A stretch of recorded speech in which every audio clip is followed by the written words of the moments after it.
નમસ્કાર. શ્રી કેશવ કેળવણી ટ્રસ્ટ સંચાલિત શ્રી સરસ્વતી વિદ્યા મંદિર મહેમદાવાદથી હું ડૉક્ટર નીરવ શાહ. આપણે ધોરણ 10ના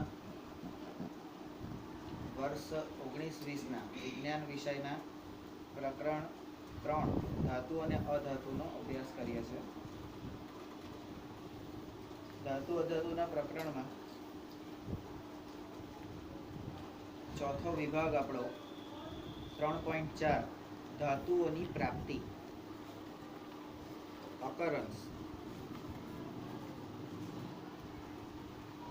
of metal.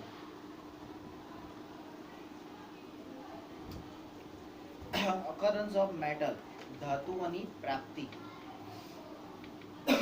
ધાતુ તમને કેવી રીતે પ્રાપ્ત થાય છે, કેવી રીતે મળે છે, એ હવે આપણે જોવાનું છે.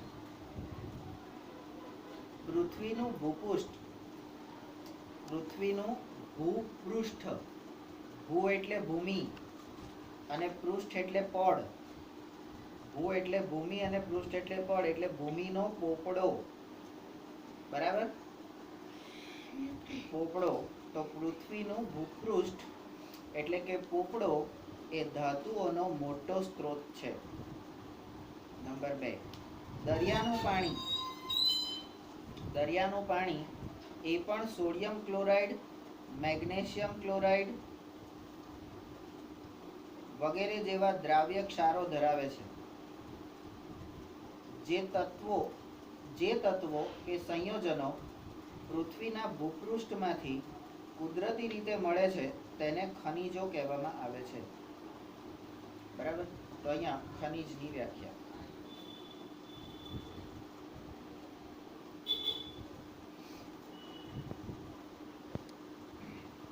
કેટલીક જગ્યાએ આ ખનિજો કોઈ ચોક્કસ ધાતુનું વધુ ઊંચું, ઘણું ઊંચું ટકાવાર પ્રમાણ ધરાવે છે. આપણે મેં કીધું એ પ્રમાણે કે પાવાગઢની આજુબાજુના જે ડુંગરો છે તો ત્યાં મેંગેનીઝનું પ્રમાણ વધારે છે, અને કચ્છની બાજુ જઈએ તો તમને લિગ્નાઇટનું પ્રમાણ વધારે છે. તો એવી રીતે દક્ષિણમાં ઓરિસ્સા ને એ બાજુ જઈએ તો લોખંડ, આયનનું પ્રમાણ વધારે છે. તમે સમાજ વિદ્યામાં આ બધી વસ્તુ ભણ્યા છો. હમણાં જ વચ્ચે તમે કોઈ ચેપ્ટર જોતા હતા કે ઓરિસ્સા ને એ બાજુ લોખંડનું ને એ બધું. તો જિંદાલ સ્ટીલ નામની લોખંડની સૌથી મોટી કંપની ભારતની એ ત્યાં આગળ ઓરિસ્સા બાજુ છે.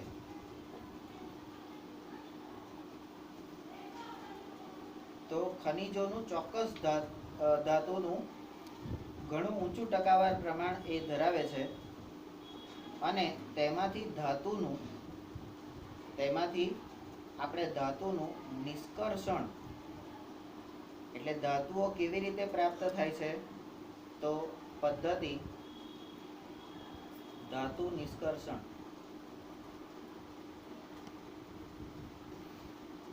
ધાતુનું નિષ્કર્ષણ લાભદાયી હોઈ શકે, એટલે કે તેમાંથી ધાતુ લાભદાયી રીતે નિષ્કર્ષિત, અલગ કેવી રીતે, અલગ એટલે છૂટી કેવી રીતે પાડી શકાય, અને આવી નિષ્કર્ષિત થયેલી આવી ખનિજોને કાચી ધાતુ એટલે કે અયસ્ક, અને એને ઓર્સ કહેવામાં આવે છે.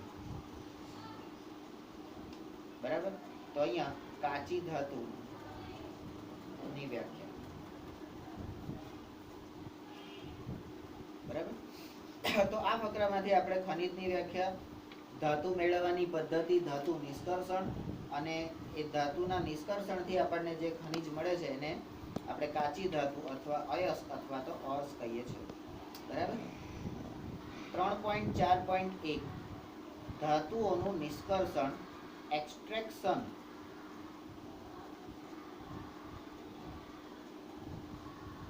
Of metals.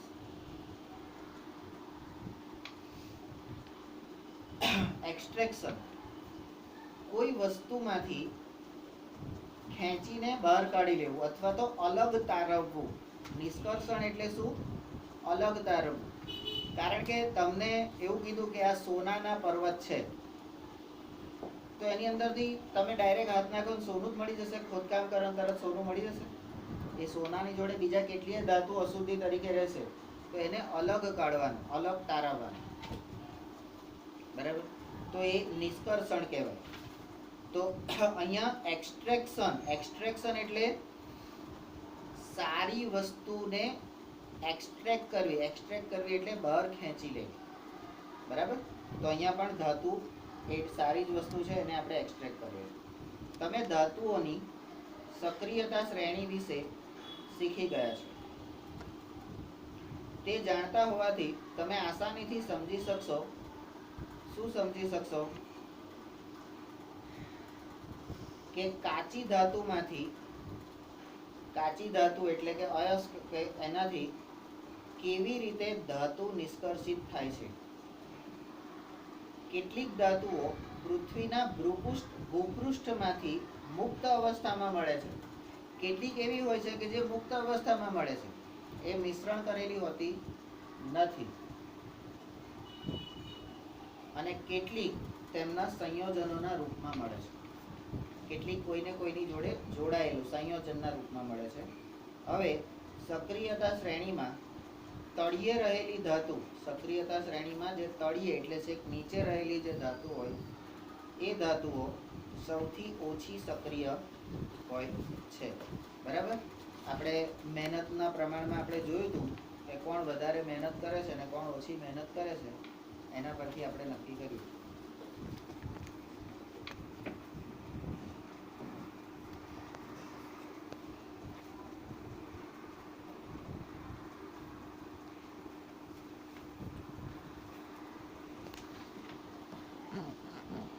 હવે જ્યાં ઓછી સક્રિય ધાતુ છે એ ઘણીવાર આપણને મુક્ત અવસ્થામાં મળે છે. અને ઉદાહરણ તરીકે ઓછી સક્રિય ધાતુનું ઉદાહરણ સોનું, ચાંદી, પ્લેટિનમ અને કોપર એ મુક્ત અવસ્થામાં મળે છે. સોનું, ચાંદી, પ્લેટિનમ અને કોપર, કારણ કે આપણે રાસાયણિક ગુણધર્મોમાં ભણી ગયા છે કે આ લોકો જેની તેની જોડે પ્રક્રિયા કરતા નથી. બરાબર? એટલે દરેક જોડે પ્રક્રિયા નથી કરતા, તો એ ઓછી સક્રિય ધાતુ છે. સિલેક્ટેડ લોકો, સોનું, બધા લોકો સોનું પહેરી શકે? ના પહેરી શકે. જેના તેવડ હોય ને એ જ પહેરી શકે. બરાબર? ચાંદી બધા લોકો ના જ પહેરી શકે. જેનામાં એટલે જે તે પ્રમાણે, એટલે આ બધા કેવા છે કે સિલેક્ટેડ લોકો. પ્લેટિનમ સોના કરતા પણ મોંઘું. બરાબર? પેલો અભિષેકભાઈ બચ્ચન આવે અને એની પત્ની ઐશ્વર્યા રાયને લઈ આવે ને પછી ઝવેરીની દુકાનમાં જાય. જો બીબી સે સચમુચ કરે પ્યાર, वो प्लेटिनम से कैसे करे इनकार. પેલીને પ્લેટિનમ ધાતુની ડાયમંડ જડિત વીંટી એને અપાવે તો જ એ એના પતિ અને પત્નીને પ્રેમ કરે છે એવું કહેવાય. તો શું આપણા જેવા ના કહેવાય? હે? તારા પપ્પા તાર મમ્મી માટે માથામાં નાખવાનો ગજરો લઈ આવે, ફૂલ લઈ આવે બજારમાંથી સરસ સુગંધિત, તો એને પ્રેમ ના કહેવાય? એના માટે સ્પેશિયલી કે તમારે ડાયમંડની ને વીંટી ચાલવી પડે પ્લેટિનમની.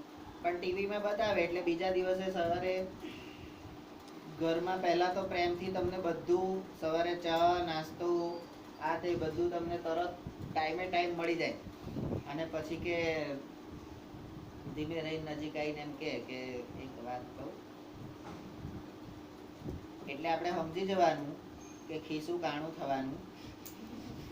ના પાડી તો મરી ગયા, તો સમજી લેવાનું હાજનું જમવાનું મળવાનું નથી. એટલે એમ કે એક વાત કહું કે હા કહો. છે ને મને છે ને કેટલાય દિવસથી પાછું આમ તમે પણ કેટલાય વર્ષોથી કશું અપાયું નથી એમ, અને ગઈકાલે જ સાડી લઈ આવી હોય. બરાબર? પણ આવું બધું કે એટલે પટાવે તમને કે હમણાં છે ને આ પ્લેટિનમની એક સરસ વીંટી આવી છે કે છે, હું પ્રમોદભાઈ ત્યાં જોઈને આવીશું, શું કરીશું કે.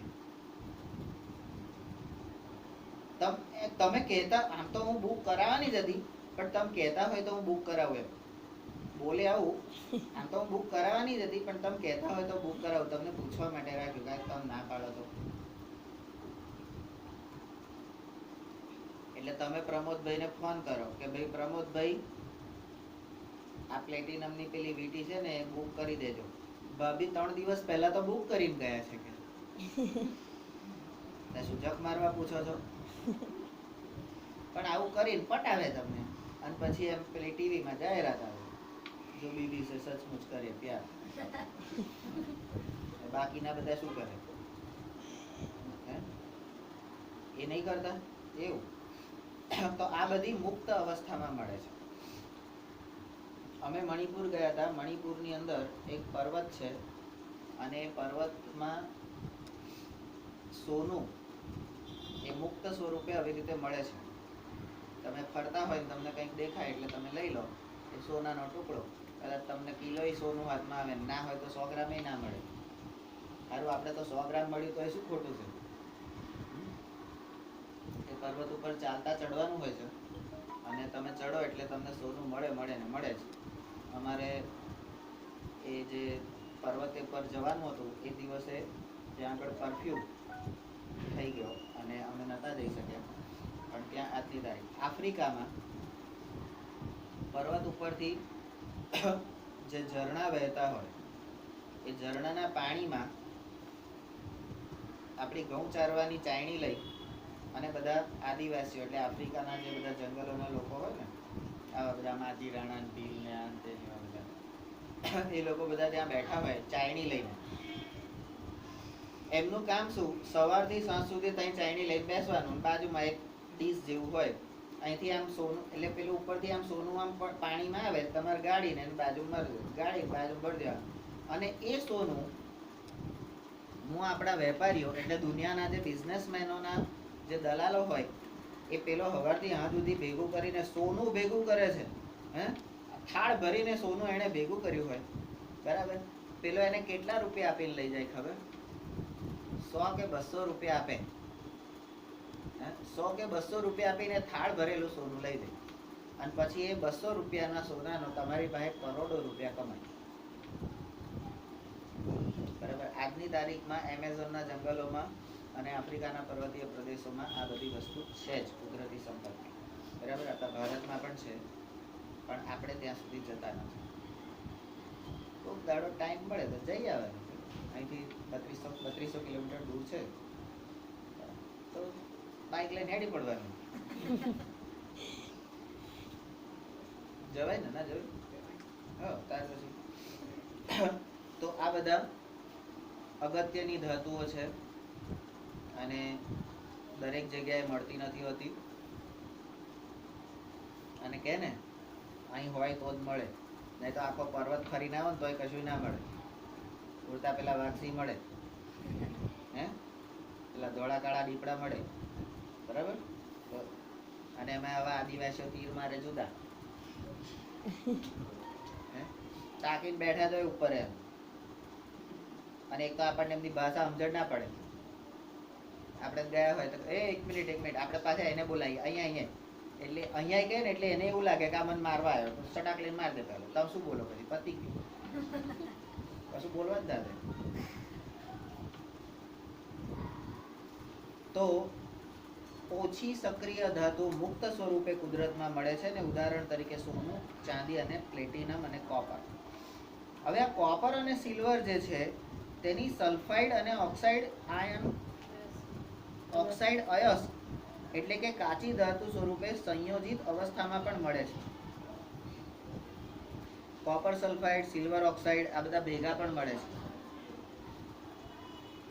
સક્રિયતા શ્રેણીમાં ટોચ પર રહેલી ધાતુઓ, સક્રિયતા શ્રેણીમાં ટોચ ઉપર રહેલી ધાતુઓ સ્ટાર્ટઅપ કરો.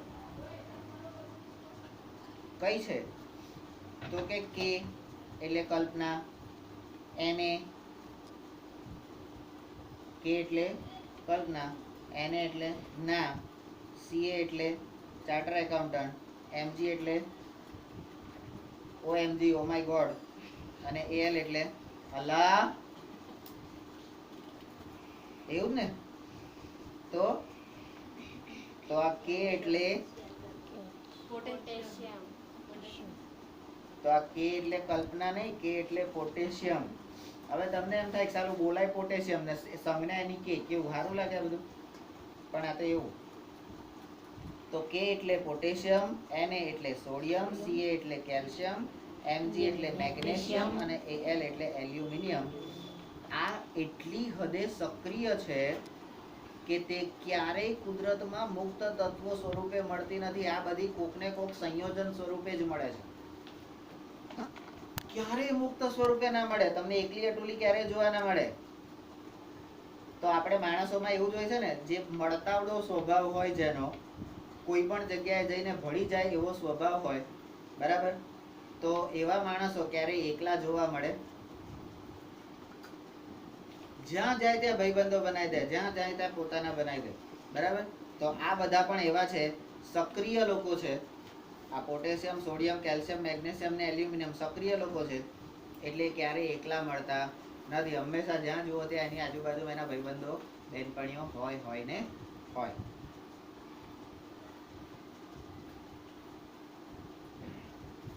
આઈ, સક્રિયતા શ્રેણીની મધ્યમાં રહેલી ધાતુઓ ઝિંક, ફેરમ અને પીબી. પીબી એટલે લેડ.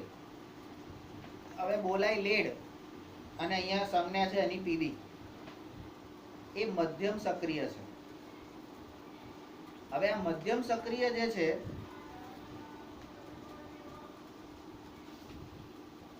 તો આઈ પછી જે, એ પૃથ્વીના ભૂપૃષ્ઠમાં ઓક્સાઇડ, સલ્ફાઇડ અથવા તો કાર્બોનેટ સ્વરૂપે મળે છે. તમે જોશો કે ઘણી ધાતુઓની અયસ્ક ઓક્સાઇડ હોય છે.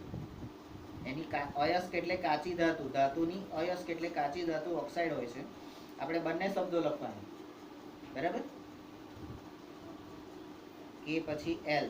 આમ થવાનું કારણ એ છે કે ઓક્સિજન ખૂબ જ સક્રિય તત્વ છે અને પૃથ્વી પર વિપુલ પ્રમાણમાં મળે છે. પણ તમારી બાજુમાં કોણ બેઠું છે એના પર આધાર રહે. હવે તમારી બાજુમાં જે અયસ્ક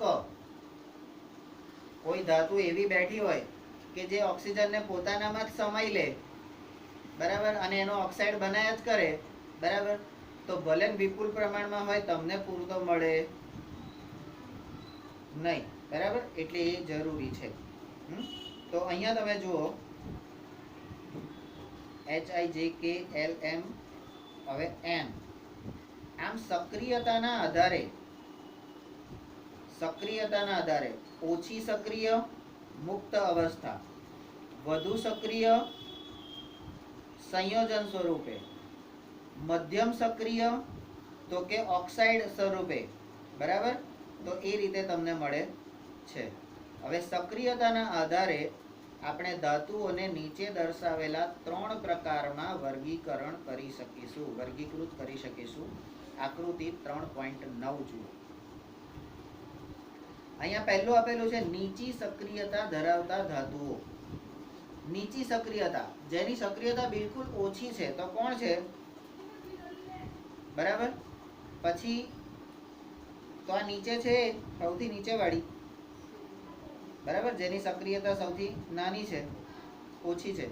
પછી કે છે મધ્યમ સક્રિયતા ધરાવતી ધાતુઓ અને ઊંચી સક્રિયતા ધરાવતી ધાતુઓ. એવા 3 ભાગમાં આપણે એને વહેંચી શકીએ છીએ, MnO. હવે દરેક પ્રકારની ધાતુઓ મેળવવા માટે અલગ અલગ તકનીકોનો ઉપયોગ કરવામાં આવે છે. O પછી P. અયસ્ક એટલે કાચી ધાતુ.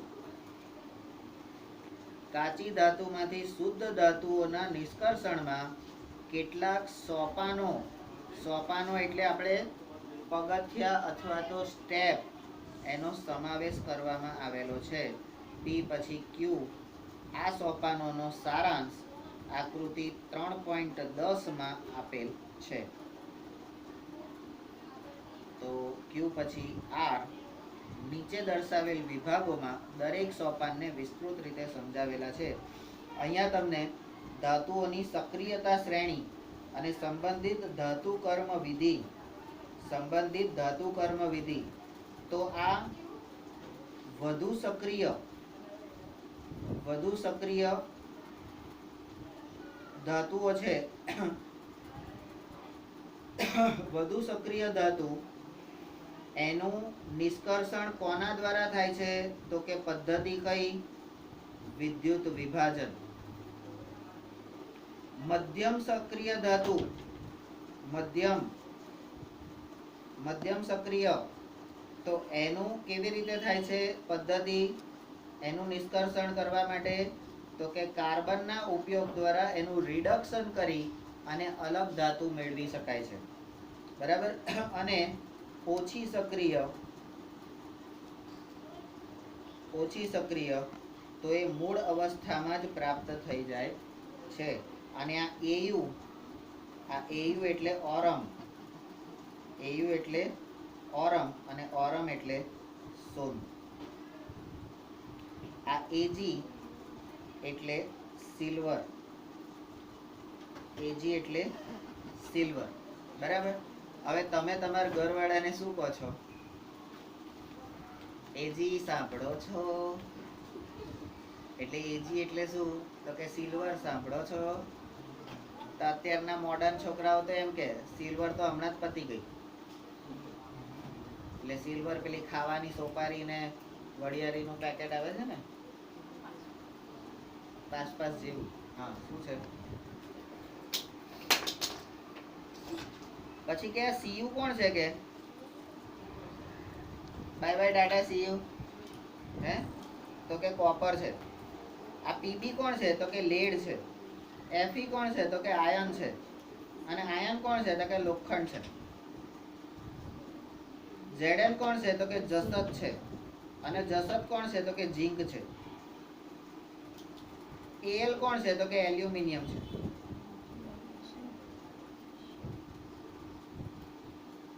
એમજી કોણ છે? તો કે મેગ્નેશિયમ છે.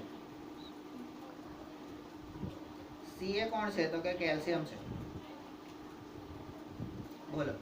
આપણે અત્યાર સુધી એવું સમજતા હતા કે પેલા હેમાંગભાઈ ના પમીલભાઈ સીએ છે. બરાબર. પણ અહીંયા આગળ આ સીએ તો કોણ છે? તો કે કેલ્શિયમ છે.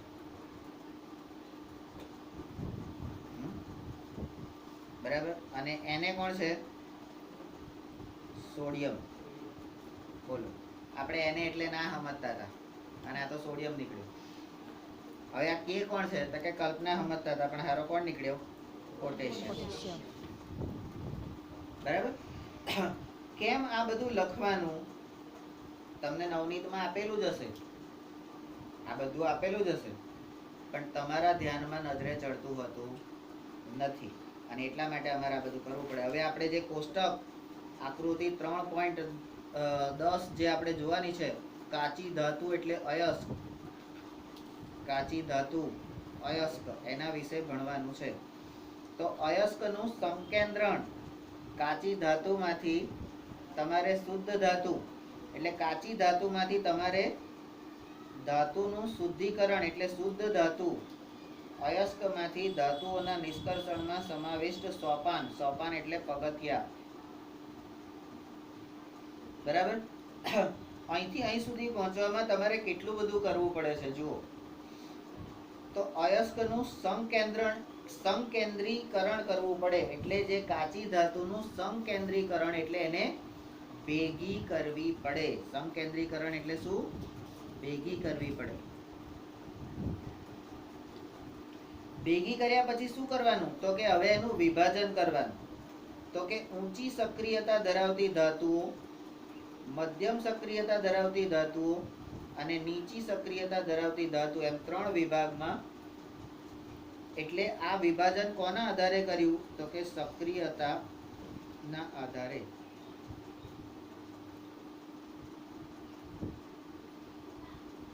પછી કે છે જે ઊંચી સક્રિય હોય, ઊંચી સક્રિયતા ધરાવતી હોય તો એનું નિષ્કર્ષણ કરવા માટેની પદ્ધતિ કઈ? તો કે પીગળેલી અયસ્કનું વિદ્યુત વિભાજન. જે પીગળી જાય ને એમાંથી જ વિદ્યુત પસાર થઈ જાય એવું સવાર જોઈ ગયા. બાકી ઘન હોય ત્યાં સુધી કોઈની તાકાત છે?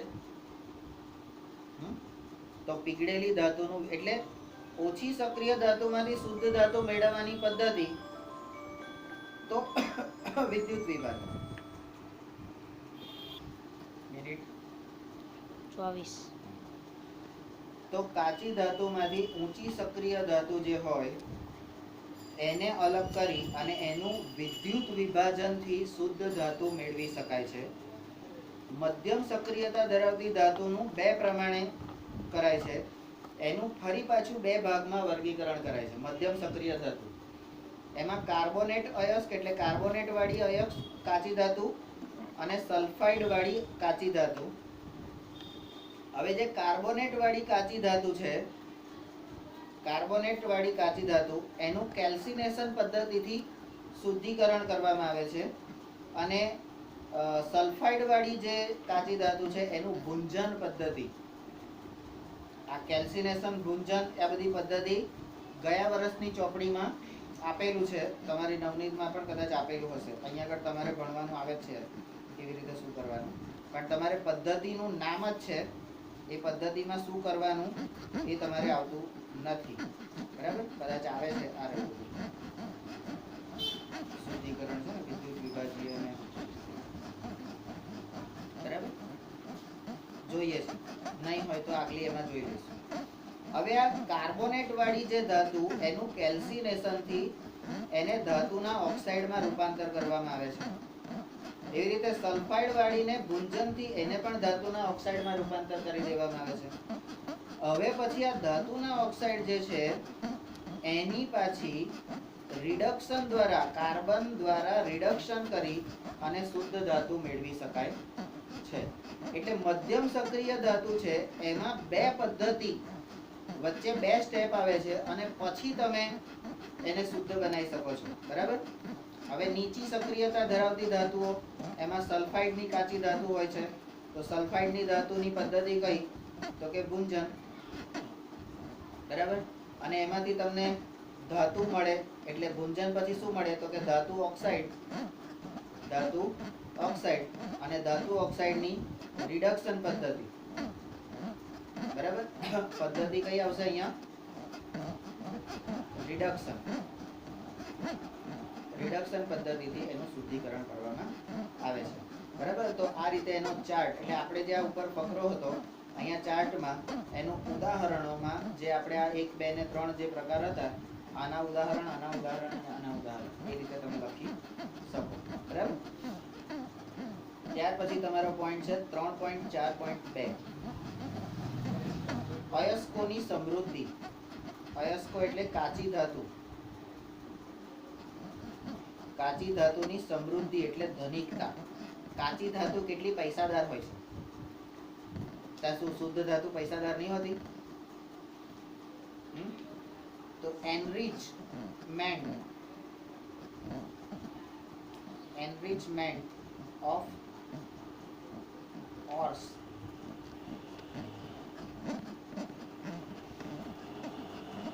પૃથ્વીમાંથી ખોદીને બહાર કાઢેલી અયસ્કો એટલે કે કાચી ધાતુઓ સામાન્ય રીતે મોટા પ્રમાણમાં અશુદ્ધિઓ ધરાવે છે. અને આ અશુદ્ધિઓ કઈ હોય છે? માટી, રેતી વગેરેથી દૂષિત હોય છે. અને આવી માટી અશુદ્ધિઓ ધરાવતી આ ધાતુને ગેંગ કહેવામાં આવે છે. ગેંગ. બરાબર. હવે શબ્દો પરથી જ સમજ પડી જાય એવી છે, મારે કંઈ સમજાવવાની જરૂર નહીં. ખરાબ માણસો ભેગા થાય તો ગેંગ બને. તો અહીંયા અશુદ્ધિઓ ભેગી થાય છે ને, તો ગેંગ બને. અને સારા માણસો ભેગા થાય તો શાખા ટોળી બને. સારા માણસો ભેગા થાય તો શાખા ટોળી બને. બરાબર. તો આપણે ગેંગ બનાવી છે, ટોળી બનાવી છે, એ આપણે નક્કી કરવાનું. ટોળીમાં હંમેશા ભાઈબંધો હોય, ગેંગમાં પોતાના સ્વાર્થ માટે ભેગા થયેલા લોકો હોય. એ ક્યારે પલટી મારે કઈ કહેવાય નહીં. બરાબર. તો આપણે શું બનાવવાનું એ આપણે નક્કી કરવાનું. બરાબર. નંબર 2, હવે ધાતુના નિષ્કર્ષણ પૂર્વે તેમાંથી અશુદ્ધિ દૂર કરવી જરૂરી છે. એમને મેં થાય જ નહીં. તો કે આપણે શું કરીશું તો કે અયસ્ક ગેંગને દૂર કરવા માટે વપરાતી પદ્ધતિઓનો આધાર ગેંગ અને અયસ્કના ભૌતિક અથવા તો રાસાયણિક ગુણધર્મો વચ્ચે રહેલા તફાવત પર રહેલો છે. હવે ગેંગને દૂર કરવી હોય તો એના માટે કઈ પદ્ધતિ વાપરવાની? તો કે જે ગેંગ છે ને, ગેંગ અથવા તો જે કાચી ધાતુ છે ને, એની ભૌતિક ગુણધર્મો ભૌતિક ગુણધર્મો એટલે એનો દેખાવ કેવા છે. જાડા પાડા ને હરખા હોય હે તો આપણે સામનો કરવા નહીં જવાનું. તો એને દૂર કરવા માટે શું કરવાનું? તો કે મિલિટરી મોકલી દેવાનું. બરાબર. આવા ઢીલા પોચા લબર મૂછ્યા હોય હે આમાં અમને તેમ કરતા જાય, દંડો લઈને જતું રહેવાનું. સટા લો એટલે બધા હરખા. બરાબર. એટલે કયા પ્રકારની? તો એ ભૌતિક ગુણધર્મોની વાત થઈ. હવે રાસાયણિક ગુણધર્મો, તો રાસાયણિક ગુણધર્મો એટલે ગેંગના રાસાયણિક ગુણધર્મો કયા? અમુક ગેંગ એવી હોય કે જે સીધી ગોળી મારી દે, ઢીશુમ. અમુક ગેંગ એવી હોય કે શરીરનું એક એક અંગ કાપીને દુખી કરીને મારે. હે આજે આંગળી કાપે, કાલે હાથ કાપે, પછી નાક કાપે, પછી મોઢું કાપે, હે અને બધું પતી ગયા પછી છેલ્લે ગળું કાપે, તે સુધી તમને રીબાવે. બરાબર. તો એના રાસાયણિક ગુણધર્મો એટલે અમુક ગેંગ નહીં ભાઈ, આ ગેંગ જોડે મગજમારી ના થાય. એટલે પેલી આપણે કહેતા ને દાઉદ ગેંગ ને બધી જુદી જુદી ગેંગો નહીં, એટલે પિક્ચરમાં નહીં બતાવતા. અમુક ગુંડાઓ હોય તો કેવા મોટી એની યુનિટ હોય, એનો જે મેઇન નેતા હોય ફોરેનમાં રહેતો હોય ને અહીંયા આગળ એનું નેટવર્ક કામ કરતું હોય. પેલું યાર સોલ્જર કોઈ દિવસ રજા પર હોતો નથી, અક્ષય કુમારનું પિક્ચર સ્લીપર ગેંગ વાળું. સ્લીપર ગેંગ વાલે તો કે આ સ્લીપર ગેંગ વાળાને ખબર જ ના હોય, એમને તો ખાલી જે કામ સોંપ્યું એ જ કરવાનું હોય, એની ઉપર કોણ છે એને ખબર જ ના હોય. બરાબર. તો એવી ગેંગ, તો એના ગુણધર્મો કયા છે એ જાણી અને પછી એને દૂર કરવા માટે તમારે પ્રયત્ન કરવો પડે. પછી કહે છે તે પ્રમાણે અલગ અલગ અલગીકરણની તકનીકો અપનાવવામાં આવે છે. બરાબર. જેવી રીતે હરી ઝલકને અલગ કર્યા હતા, છાતી ઠોકીને કહું છું, તો એવી રીતે જૈમિન અરે સૌમ્ય અને પવનને અલગ ના કરી શકાય. એના માટે અલગ પ્રવૃત્તિ કરવી પડે. એમને જે રીતે અલગ કરે એવી રીતે દ્રષ્ટિ શ્રુતિને અલગ કરવા માટે તો અલગ પદ્ધતિ અપનાવવી પડે. એના પછી એવી જ રીતે અમુક લોકોને અલગ કરવા માટે અલગ પદ્ધતિ અપનાવવી પડે. બરાબર. એટલે દરેક વખતે એકની એક પદ્ધતિથી. હવે આજે હું જે પાયલ દીદી ને નિકુંજભાઈ લોકોને જે આમ તાપ અને તડકાથી ને જે ગુસ્સાથી ભણાવતો હતો, બરાબર, એટલા જ ગુસ્સાથી અહીંયા તમને ભણાવું તો અહીંયા તમે બધા તો 10 મિનિટમાં પીગળી જાઓ. બધામાંથી વિદ્યુતનું વહન થઈ જાય, ઉષ્મા સ્વરૂપ બધાના બદલાઈ જાય. બરાબર. આજે પણ એ લોકો યાદ કરે છે કે સારું અમાર વખત તમે આટલા બધા સ્ટ્રીક હતા, અત્યારે કેમ નથી? આ લોકોને તો આવું કરાવો છો, આવું કરાવો છો, આવું કરાવો છો. અમને તો આવું કરવાય ના કરે. તો છે દરેક વખતે પદ્ધતિ અલગ અલગ હોય, તો અહીંયા પણ પદ્ધતિ અલગ અલગ છે. ટેકનોલોજી, ટેકનિક ના ખબર પડી? કેટલી થઈ? 33. હે 33. બરાબર. તો દરેક વખતે આપણી પદ્ધતિ અલગ અલગ હોય છે. તો એ પદ્ધતિ અલગ અલગ પદ્ધતિથી આપણે કામ કરવાનું હોય છે. બરાબર. હવે ગઈ વખતની જે બેચ હતી આપણી, એને હું ખાલી બોલીને સમજાવી દઉં તો એના મગજમાં ઉતરે જ નહીં. એને મારે લખીને સમજો, દરેકે દરેક દાખલો, દરેકે દરેક વસ્તુ મેં એમને લખીને આપી છે અને લખેલી વસ્તુના વિડીયો કર્યા છે. તો એની એ જ વસ્તુ એમને વારંવાર કરી તો એમને પરિણામ મળ્યું. તમારી વખતે શું કરતો હતો? તો 9માં તો હું થોડું ઘણું લખતો હતો, પછી હું આળસી ગયો, કંટાળો આવવા માંડ્યો, એટલે હું સમજાઈ દઉં લખવાનું તારે, હું સમજાઈ દઉં લખવાનું તારે. પણ 9માં તો હું બધાને લખવાનું કહેતો હતો, પણ બધા લખતા હતા, થોડું ઘણું લખતા હતા, બાકી કોઈના બધા ચેપ્ટર પૂરા થઈ ગયા હોય એવું તો ભાગ્ય જ કોક હશે, એકાદ બે સિવાય.